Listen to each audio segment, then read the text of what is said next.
Tuning in to the online broadcast network, AfterBuzz TV. Over 20 million weekly downloads in over 150 countries, and your number one source for after-show entertainment.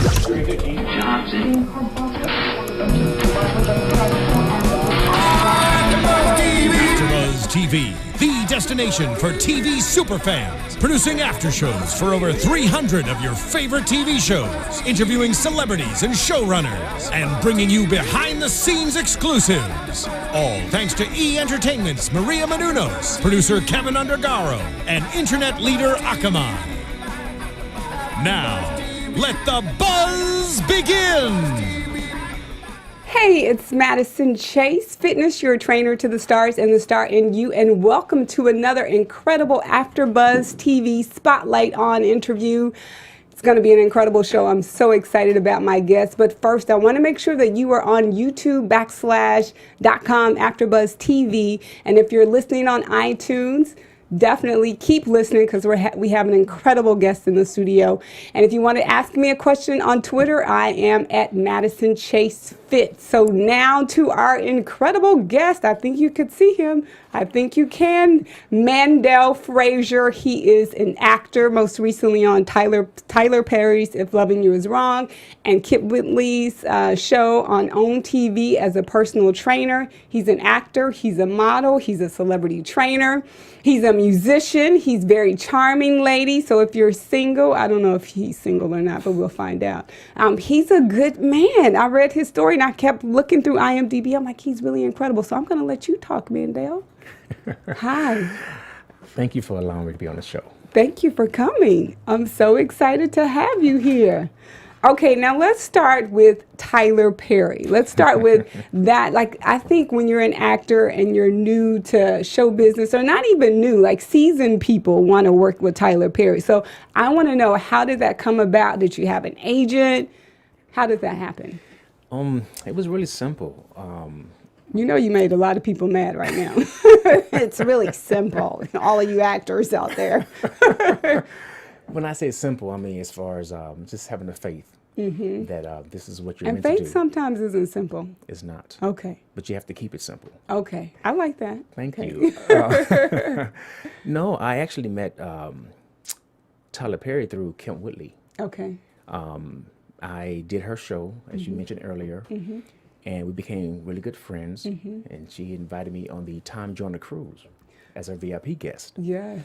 And I didn't know that Tyler Perry was going to be on this cruise auditioning for his next project. Oh, wow. Yes. So long story short, Kim was the one who actually set up the audition in terms of, you know, get me in.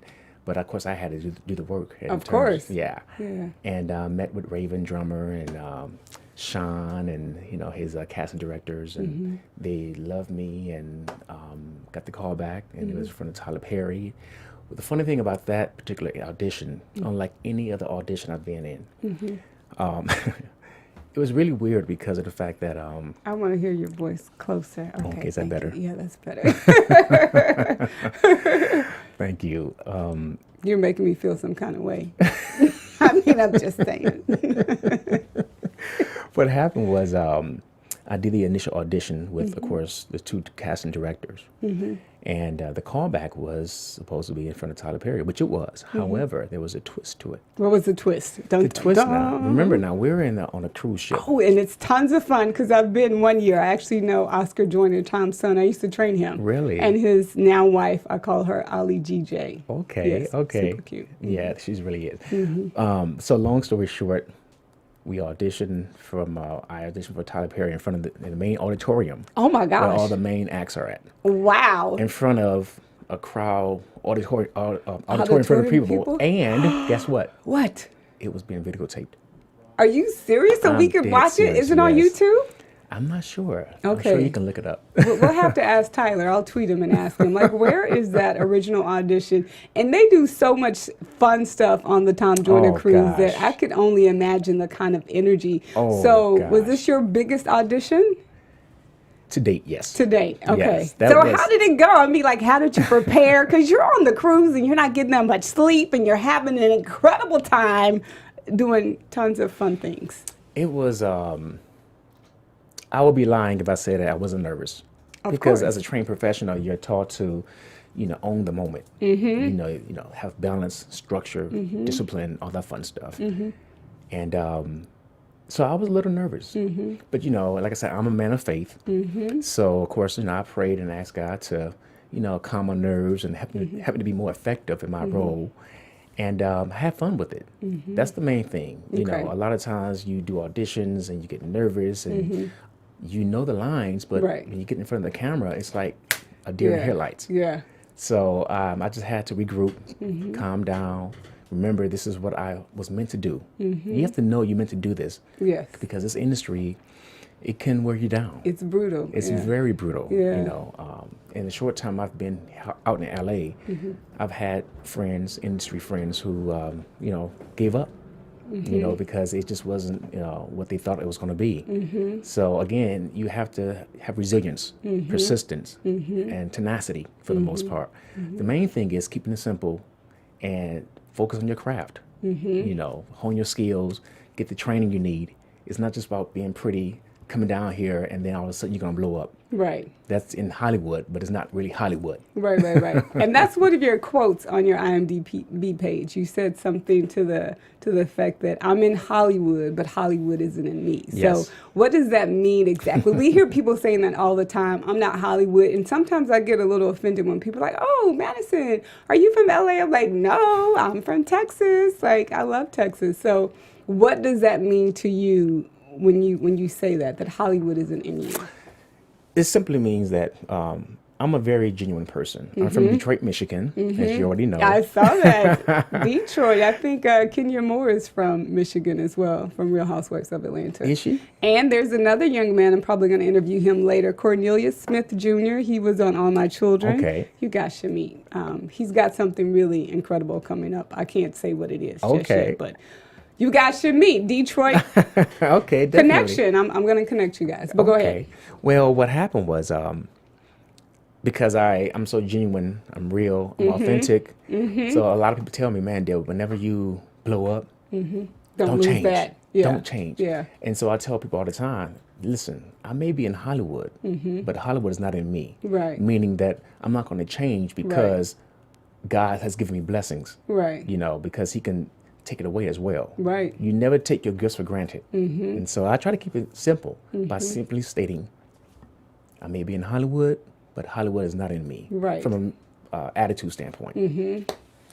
Okay, now let's talk about your family. Like, you're the youngest of 7. Now, that has to be a very interesting time growing up, especially being the youngest, because I'm the youngest of 2. So, but I can't imagine having 6 other brothers and sisters where you're having to kind of fight for attention. And so is that why you're an actor? Because I've heard that most people that are actors, they normally have to, like, fight for attention.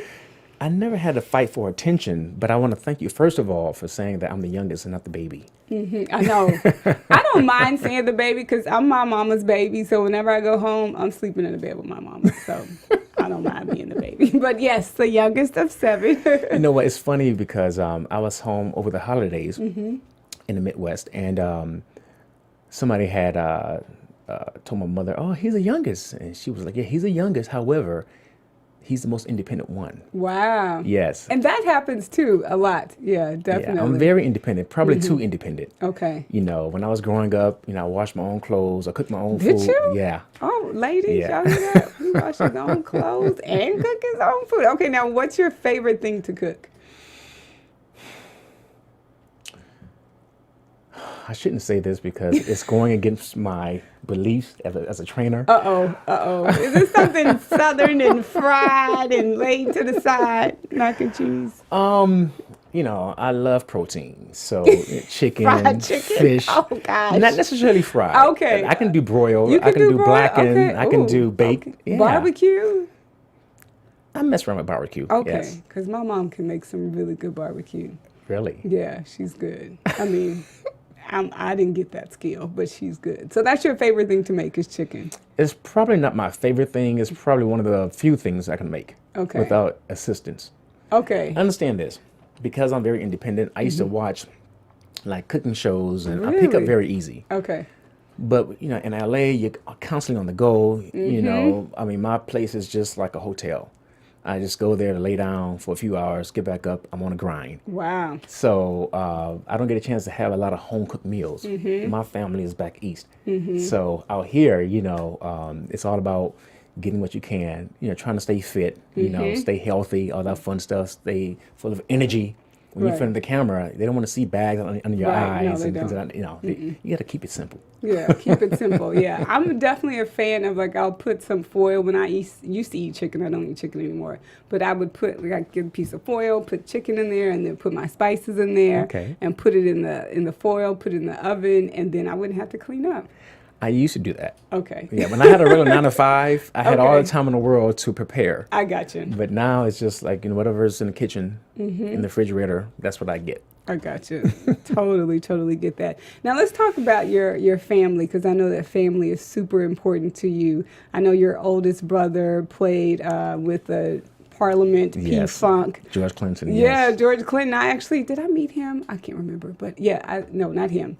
It was not The Temptations, somebody else. I have to think of who it is at the end. Okay. But so tell me, how was that growing up around they're legendary rock and roll stars. So did you ever get a chance to meet them? And do you have any great stories that you could share with us? I'd love to hear, because he seems like an interesting guy. He's very interesting. Matter of fact, I had a chance to meet him on the Tom Joyner cruise. Oh, wow. I had never met him before, but all my life I grew up listening, because my brother was always on the road. Okay. Always traveling, always touring. And so I had a chance to meet him on the cruise ship, one of the theme nights they had. And I walked up to him, and I was with some friends, and I'm like, my brother played for you. And immediately he was like, Zach? Oh, wow. Yeah. Do you look like your brother? You know what? It's funny. My brother, he's, because he was a lot older than me, I kind of came late in life. Okay. My mother always tells You were the oopsie baby? We won't call it the oopsie baby. We'll call it the ooh-wee baby. Ooh-wee, we got another one. My mother, she always talks about I came through the change of life. Oh. Yeah. So I was meant to be here. You were Now, when you say the change of life, are you talking about the change like pre-menopause? Really? Yes. You are so a miracle. I was born a fighter. You were, I was born a fighter. That sperm was fighting. That's what I'm talking about. But look at you still fighting. You still fighting. I love it. Okay, so you got a chance to meet him. What did he say? How did he know that you were Zach's brother? How did he know? I had told a friend of mine that, my brother, when I heard that he was performing on the ship, I'm like, I would love to meet him because my brother played for him. I've always heard about him. I listened to his music, but I've never met him. And so my buddy hooked it up, and so I think Ice Cube was performing. And they had everybody on the cruise. Robin Thicke. I was supposed to go this year. I'm so sad. This was last year. I know, but I was supposed to go this year. You should have went. Wait, did it already happen? No, I think it's happening in March, right? It happens in March. Okay. Well, last year it happened in March, so Okay. I'm not sure they have the same dates. So he came and got me. He said, Mandell, I want you to meet somebody. And they had set it up. I had no idea. Wow, so it was like a surprise. Yeah. Did you cry? No, I didn't cry. Okay. But I was cheesy. Girls like that, though. I mean, just in case you're wondering. Mandell's like, Madison, you're crazy. You're funny. Okay. But no, so he was so, it was like he knew me. Wow, because Yeah. he knew your brother. The energy. Yeah. The energy. Familiar. And so he asked about my brother, how he was doing. He wanted his information. Oh, wow. Gave me his information to give to him. Wow. And real laid back, really cool, down to earth. And so that's how I want to be. I want to be iconic. Yeah. But still be down to earth. Yes. Yeah. Don't change. Don't change. Yeah. You know who is like that? I've had the pleasure of meeting Dwayne "The Rock" Johnson. Incredible guy. Will Smith, incredible guy. Like, one of the things that I always say to people, especially when you're up and coming and people start to know who you are. Like, I've seen Dwayne train at the gym, and I was like, he is the nicest person to the front desk people, to the general manager person, like the nicest guy. And I was like, that thing when people say that's it, that it thing is being nice and humble to everybody and gracious. And Will Smith is the same way. When I worked on, I used to train Lisa Ray for all of us. And when I was training her, I would just watch him. And he was there was no difference in how he treated the person that worked at craft service versus the person who was directing the show. I was like, ugh. So now my thing is nobody else has an excuse. Like if Dwayne can be this incredible guy to everybody, and you're that same way, because when I first met you, I was like, oh, he's so sweet. I feel like I know you, but yeah, we're taking selfies together, like y'all saw the selfies we took. But you're the nicest guy, so I'm expecting more great things from you. I'm really excited for what's coming down the pipeline for you.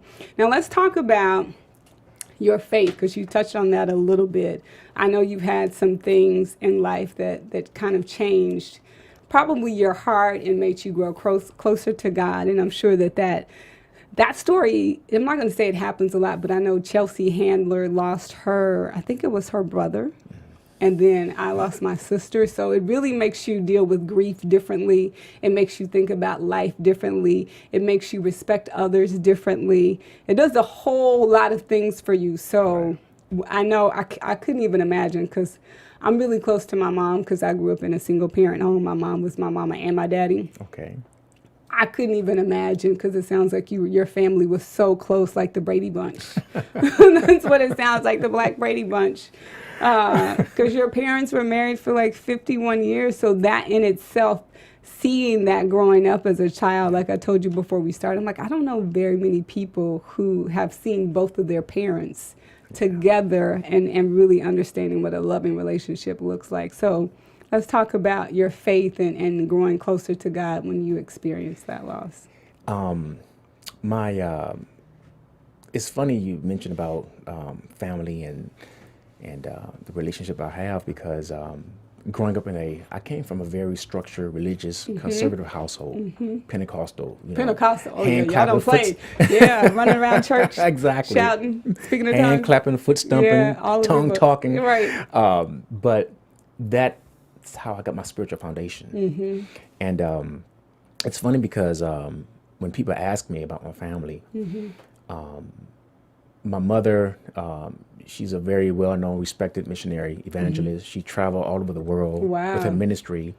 And my father was a hardworking, he was hardworking. He's always, all my life, he's always, made sure that we was taken care of, so I came from good stock. And he was in the Navy too. He was also served in the U.S. Navy, and never realized how much my upbringing meant because I talk to people, when you outside of that atmosphere of your family, that's when you really see what you really have. What you're made of. Yeah. Because, for a long time, I felt like two minorities. I'm a black man living in America. And also, I came from a two-parent home. Yeah. All my friends came from single-parent homes. So I felt like, not an outcast, but, it was kind of weird that, that I was the only one around that came from two.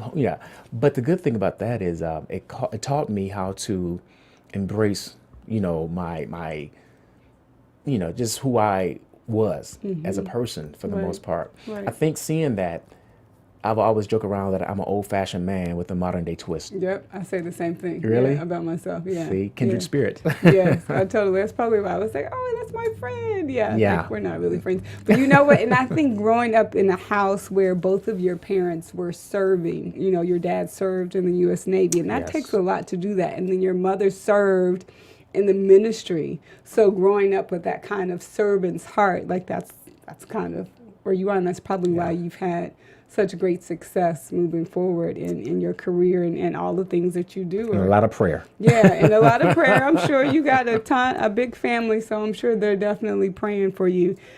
Let's talk about the projects that are coming up for you, like what's happening. And before we talk about what's coming up for you, I want to talk about, like, if you could paint the picture of your life in the next 5 years. You're really thinking about it. I could see this. I love it. Where would you want to see yourself? Would you want to stay on television? Would you want to do films? Because I've heard so many actors say, oh, I don't want to do reality television. I'm like, Nene Leakes did reality television, and she's turned it around. So that old kind of cliche of, real actors don't do reality television. I think that that doesn't exist anymore because real actors are doing reality television. And I think you could turn an opportunity into whatever you want it to be. Yes. So for you, what would, in the next 5 years, if you could, paint your ideal picture of where you would want to see yourself and what you would want to be doing, what would that look like? I see myself in 5 years being settling down, having a family.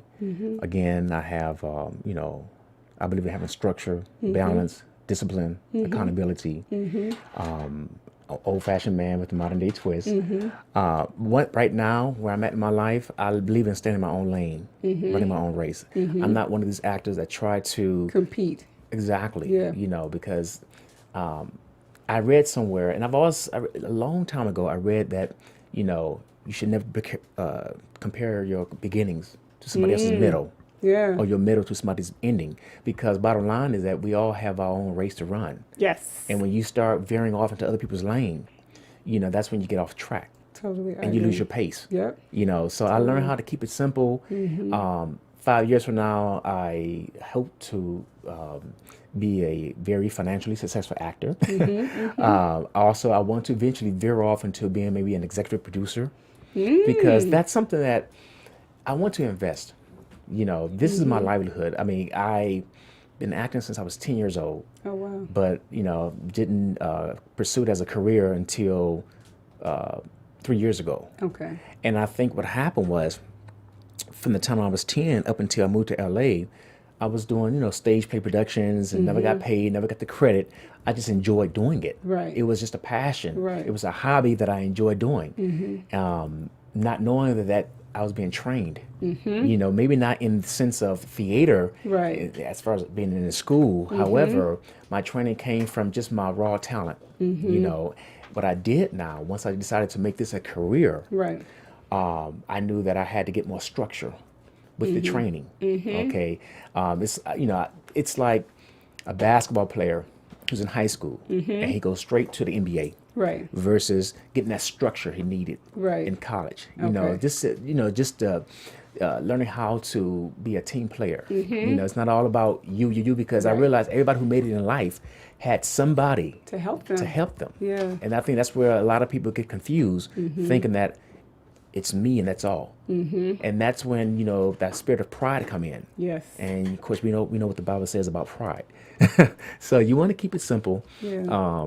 I learned how to give credit where credit is due, because I know that if it wasn't for my faith and my family and the prayers of people who knows me, I wouldn't be where I'm at, And so I learned how to, just to embrace what's happening, and I'm enjoying the moment. Yeah. I'm not so much focused on getting to the destination. Right. I'm enjoying the journey. Right. Because a lot of times when you get to the destination, it's like, what happened? Right. I mean, what happened to the journey? You yeah. missed everything that was the part of the process.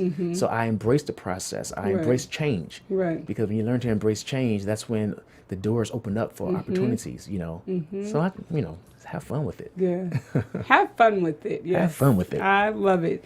Now let's talk about your upcoming projects. I know when we spoke recently, you said that you were doing a film with Ice Cube.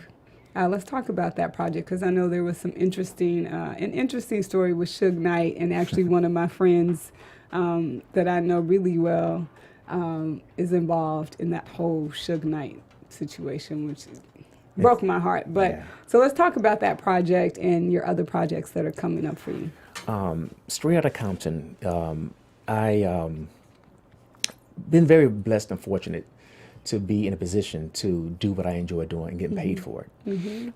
When I've heard of F. Gary Gray. He's incredible. He's a director for this movie. Yeah. Working with him was phenomenal, because every director, I worked with Tyler Perry, I worked with F. Gary Gray and other producers for television as well as film, and everybody has their own niche, their own style. What was his style? If you could compare, because I think I actually interviewed Omari Hardwick, and I interviewed Ava DuVernay, who's the director for Selma. And Omari Hardwick said that, being an ex-athlete, that Tyler was a very coachable. He gets in the trenches with you, and he really works through the process of creating that character. So how would you describe Tyler Perry style versus F. Gary Gray style?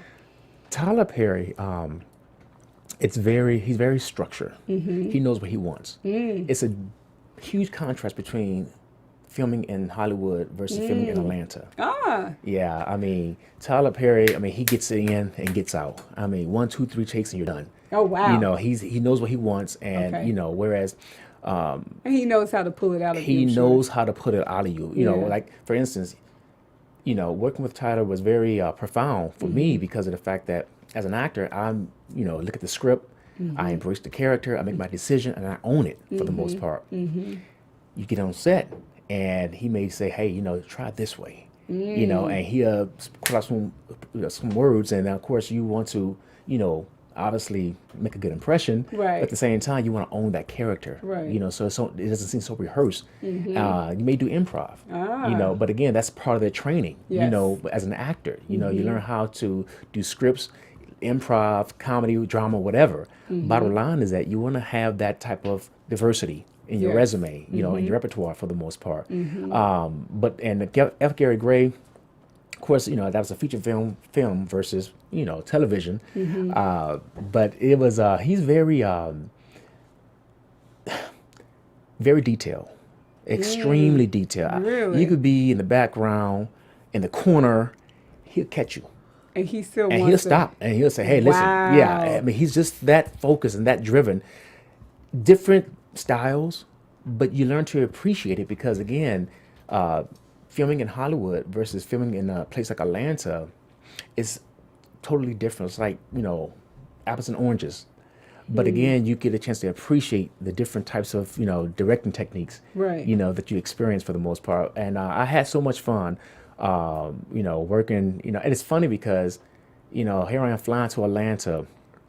I lived there for 7 years, being a personal trainer, modeling, being a musician, you know, having fun, enjoying my hobbies. So now here I am in California pursuing my craft as an actor. And then, of course, I end up moving, you know, booking work in Atlanta, you know, and it's so much fun because, you know, I'm so much on the go. Sometimes I don't have a chance to kind of stop and appreciate how far I've come. And that's the main thing. I'm learning how to celebrate the milestones, the little milestones. Right. Instead of like if I'm driving from California to New York, if I'm just focusing on New York, you know, forget to appreciate the city. Exactly. Sometimes you got to stop and see how far you came to appreciate where you're at. Right. And that's what I think I'm learning as far as the process. I'm learning how to embrace and enjoy the process. And you're gonna have some bumpy roads, some smooth roads. You're gonna have some beautiful sights and some not so beautiful sights.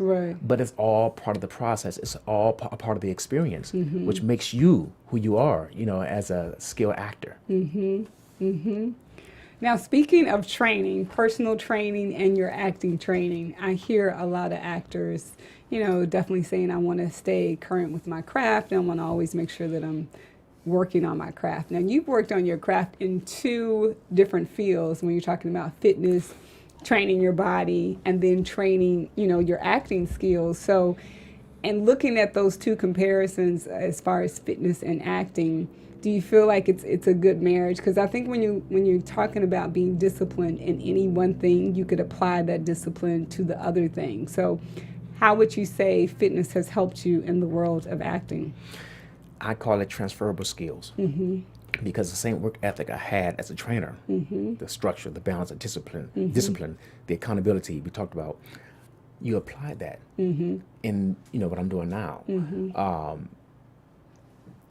As a working actor, unless you have a recurring role or you're locked in on a major contract, you are here and you are hustling. You know, I use 3 words: pray, grind, and be patient. PGP. Yes. All right, that's a good hashtag. Pray, grind, and be patient. We like that. Yes. So, I mean, if you had to sum up, like, I think before you moved to LA, there's so many people that come here. What would you say would be 3 things that you wish you would have known before you actually moved to LA that someone would have told you? I'm very inquisitive. One thing about me, I believe in planning. I'm not very impulsive. Okay. I know that, variety is the spice of life, but sometimes you have to, keep it simple. Yes. And I think having a plan, making sure that you execute that plan. Yes. And building a team. That's the key. I think that's definitely part of the key. Having a team that you could trust, because LA is such a tricky kind of maneuvering, like you feel like you're water rafting. Sometimes it's like smooth, and then sometimes you're like, wait a minute, it's a little rough here. Yeah, what happened? So let's talk about Cosmos. That's your most recent. That's in pre-production, and you're playing a sheriff.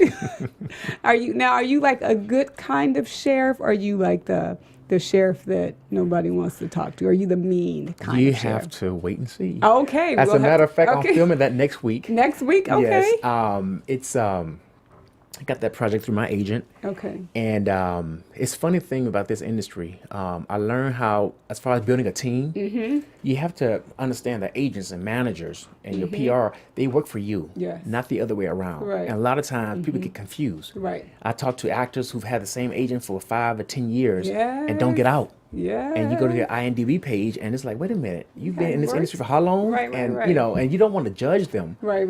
But you see that, okay, that's not working for them. So you have to have your own game plan. Again, having the right team around you, but you're the CEO. Yes. You're the owner of your company. You're the brand. And you have to hire your managers. If they're not getting the work done, then what you do? Yeah. It's not personal, it's business. Right. It can be personal once you start messing with my money. It can be very personal. It can be very personal, but for the most part, it's a business. It's called show business. And I think a lot of actors who move here because of the competition, because of the lack of opportunities and some, depending on what role you're going for, I think people feel they have to compromise. Yes. And there's power in saying no. Oh my goodness. I've turned down roles that have been offered to me, and because I feel like if you know you're meant to be here, I believe in keeping it simple. Yeah. I don't try to be something I'm not. I stay in my lane. Right. I was recently asked to be in a very popular stage play production.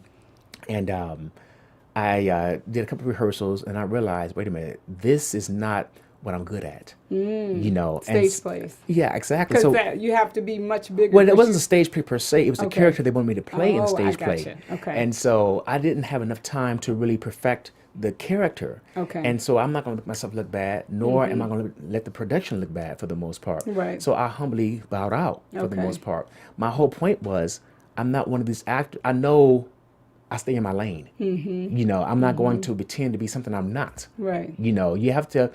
When I'm on stage, whether I'm in front of the camera, I'm on stage, you learn, if you're on stage, you learn to engage the audience. Yes. You learn to be, you're projecting, and you feed off the energy for the most part. I want to be able to give my all. I can't give that if I don't feel comfortable in the role I'm playing. Absolutely. So to me, again, this is something that I've been doing since I was a little kid. But when I became more serious about my craft, as far as making this a career, I'm a full-time actor. I don't have a part-time gig. Right. Okay, because I wasn't rich when I moved here. Right. But I had a good job. You do have a part-time. You could always go back to training if you needed to. Well, you know what? It's funny you said that, because I have people ask me all the time. All the time. I was going to say. Yeah, I'm sure, because your traps are bulging through that sweater. Okay, I'm sorry. I just noticed traps. You stick to the script, Madison. It's funny you say that, because a lot of the roles I play on TV is a trainer. Fit. Yeah. And so people assume that, their perception is their reality. Of course, in this case, it is true. Yeah. I used to be a trainer, and I used to be the personal training director for LA Fitness. I saw that in 3 states. You're funny. I read. I could read. You did your homework very good. Did. So people ask me all the time, especially at the gym, hey, do you still train? How much do you charge? And so I usually give them a crazy number, just get them off my back. See, right. And guess what? They're like, oh, you're cheap. Oh, that's good. I'm charging $250 an hour. Wow. Oh, you're cheap. I'm thinking, okay, maybe I should. Let me rethink this. Let's talk after the show, Mandell. I think you should rethink that. Okay. So let's talk about last thing. We're going to wrap it up in a little bit. I want to know if you ever were offered a role that was against kind of the moral foundation of who you are.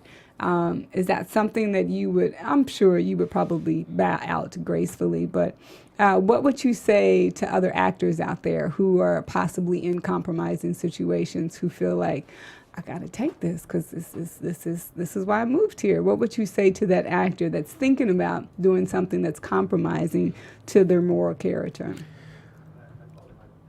It's funny you said that because I talk to actors all the time, and we kind of bounce off each other for the most part. Again, there's power in saying no. And me being an ex-trainer, it's not what you say, it's how you say it. That's so true. You know, you don't... So true. Exactly. Yeah. You know, and I learned how to... That's that Southern, like you have a Southern kind of charm about you. So maybe that's what it is, because you could probably say something really mean, but with a voice. Okay, I'm working on that. I don't have that. I'm from the South, but I don't have that. It's fine. You're fine. I tell people all the time, you know, I didn't move to Hollywood to compromise my integrity. I know that's right. Okay, Yeah. first and foremost. I want to feel good when I go to bed at night. I want to have peace about myself. You know what I'm saying? This goes back to me feeling comfortable with the roles. I told my agent when I was interviewing agents, certain roles I would not go out for, simply because there's other actors who are trained to do certain characters. I got you. You know, and I can improv. Right. However, you want authenticity. Yes. You know, you want that realness there. Yeah. You know, and so for me to give my all, you know, I have to be comfortable in the role that I'm portraying. So I'm very picky and selective about the roles I picked. You know, people tell me all the time, wow, you know, you are really doing it here in LA. And I tell them, I say, you know what, I turn out, not being bragging, because I don't believe it. I've been being very humble, because God, I mean, I think he honors when you are, first of all, give him the praise. Right. You know, but at the same time, I learned how to just keep it simple. Yeah. Again, when it comes to Hollywood, I'm glad to be here, you know, pursuing my dream. A lot of people can only dream about what I'm doing, you know, and I tell anybody, whether it's acting, whether it's starting your own business, whether it's doing whatever, you have to, life is short. Yes. You know, from the time you're born, Yeah.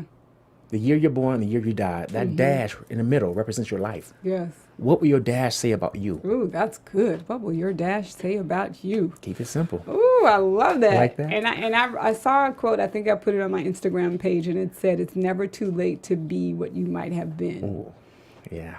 I And like it's that. such a great quote, because I think people stop dreaming once you get past a certain age, or people start believing, oh, I've had 2 kids and I can't get in shape, or I can't do this. And Ernestine Shepard, she started doing fitness competitions when she was like 70. Wow. So whenever somebody gives me that excuse, and I'm like, go check her out on YouTube. So I love that. So where can we find you on social media so that people can keep up with you, what's happening with you, your films that are coming out? I told you I like to keep things simple. Okay. So, you can find me on Instagram, Twitter, Facebook under Mandell Frazier, MANDELL FRAZIER. Yes, I love it. And I am your girl, Madison Chase. This is AfterBuzz TV Spotlight On with the incredible Mandell Frazier. And I am Madison Chase, your trainer to the stars and the star in you, because I believe everybody is a star. It's just how you bring those qualities out. And I'm also your voice of virginity. And you can find me at Madison Chase Fit. Please leave a comment, questions for Mandell or myself. Thank you for watching, and I'll see you next time. From executive producers Maria Menounos, Kevin Undergaro, Phil Svitek, and the entire AfterBuzz TV staff, we would like to thank you for listening to the AfterBuzz TV network. To watch or listen to other after shows and post comments or questions, be sure to visit AfterBuzzTV.com. I'm Sir Richard Wentworth, and this has been a presentation of AfterBuzz TV. Buzz you later. The views expressed herein are those of the hosts only and do not necessarily reflect the views of AfterBuzz TV or its owners or principals.